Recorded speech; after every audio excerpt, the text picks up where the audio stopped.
क्या आपकी कुंडली में काल सर्पदोष बताया गया है? क्या आपको लगता है कि मेहनत तो बहुत करते हैं लेकिन सफलता हर बार आखिरी पल में हाथ से निकल जाती है? क्या नौकरी, व्यापार, विवाह या धन से जुड़ी परेशानियां बार-बार सामने आ रही हैं?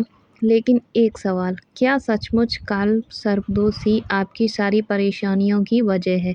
या फिर इसके पीछे कोई ऐसी बात है जिसे बहुत कम लोग जानते हैं? कहा जाता है कि सावन शिवरात्रि की रात भगवान शिव अपने भक्तों की प्रार्थना शीघ्र सुनते हैं। इसी कारण इस दिन किए गए कुछ पारंपरिक धार्मिक उपाय विशेष महत्व रखते हैं। आज के इस वीडियो में हम जानेंगे सबसे पहले काल सर्पदोष होता क्या है, इससे जुड़े प्रचलित विश्वास क्या हैं, सावन शिवरात्रि पर कौन से सरल और धार्मिक उपाय किए जाते हैं और आखिरी में एक ऐसा उपाय जिसे अनेक श्रद्धालु विशेष रूप से शुभ मानते हैं। इसलिए वीडियो को अंत तक ज़रूर देखें।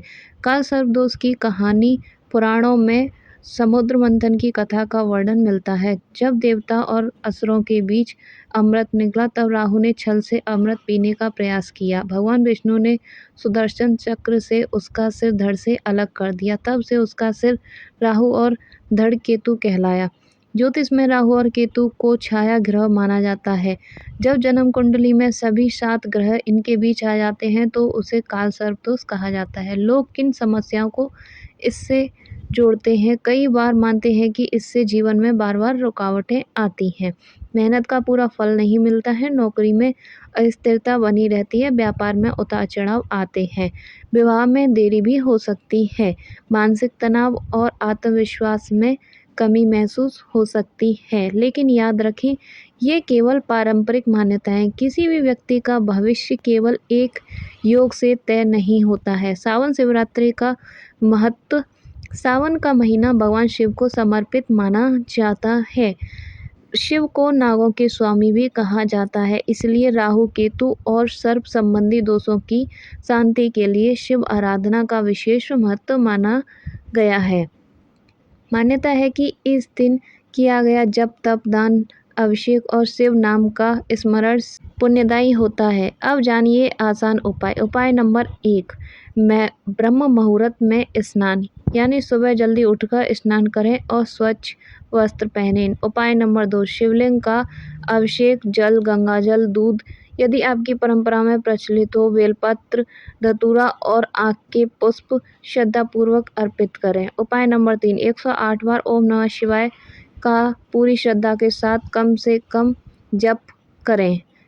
उपाय नंबर 4, महामृत्युंजय मंत्र 108 बार या 1008 बार जप करने की परंपरा है। उपाय नंबर 5, रुद्राभिषेक, यदि संभव हो तो किसी योग्य आचार्य यानी पंडित के मार्गदर्शन में रुद्राभिषेक कराएं।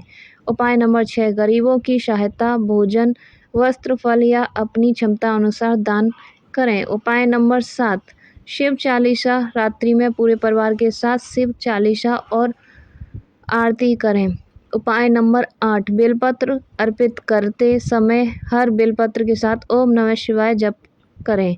उपाय नंबर 9, रुद्राक्ष, योग्य सलाह लेकर पंचमुखी रुद्राक्ष धारण किया जा सकता है। उपाय नंबर 10, सबसे महत्वपूर्ण उपाय, भगवान शिव से केवल धन या सफलता ही नहीं बल्कि सही निर्णय लेने की शक्ति, धैर्य और सद्बुद्धि की भी प्रार्थना अवश्य करें। इन गलतियों से बचें, किसी को अपमानित न करें, क्रोध पर नियंत्रण अपने रखें, झूठ और छल से अवश्य ही बचें, नशे से इस समय दूर रहें, माता पिता और गुरु का सम्मान करें, पशु पक्षियों के प्रति दया रखें। दोस्तों, एक बात हमेशा याद रखें, ज्योतिष हमें दिशा दिखा सकता है लेकिन हमारे कर्म, प्रयास और निर्णय भी उतने ही महत्वपूर्ण होते हैं। यदि किसी ने केवल दोष कहकर आपको भयभीत किया है तो घबराने की बजाय किसी योग्य ज्योतिष से पूरी कुंडली का संतुलित विश्लेषण कराएं। सावन शिवरात्रि का वास्तविक संदेश,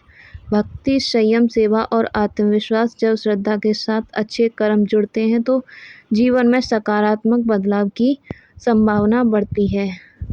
अगर आपको यह वीडियो पसंद आया हो तो इसे लाइक करें, अपने परिवार और मित्रों के साथ शेयर करें और हमारे चैनल को सब्सक्राइब करना बिल्कुल भी न भूलें। कमेंट में श्रद्धा से लिखें ओम नमः शिवाय, हर हर महादेव भी अवश्य लिखें।